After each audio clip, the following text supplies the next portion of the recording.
বহু বছর ধরে এখানে কোনো ট্রেন থামে না, তবুও মাঝে মাঝে হুইসেলের শব্দ শোনা যায়। আরে এ তো অন্য স্টেশন, ভুল করে নেমে পড়লাম। একা দাঁড়িয়ে আছো কেন? কাউকে দেখছি না তো। আমার জন্য কেউ অপেক্ষা করছে না। আপনি কার জন্য অপেক্ষা করছেন? যে আর কোনোদিন আসবে না। তবু আমি প্রতিদিন আসি। চলুন আমরা একসাথে চলে যাই এখান থেকে।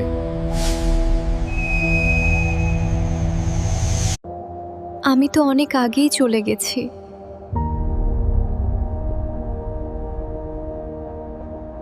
কথা বলতে বলতে তাদের মধ্যে এক অদ্ভুত টান তৈরি হলো। শঙ্কর বুঝতেই পারল না কখন সে মেঘলার প্রেমে পড়ে গেছে। আমি তো অনেক আগেই চলে গেছি।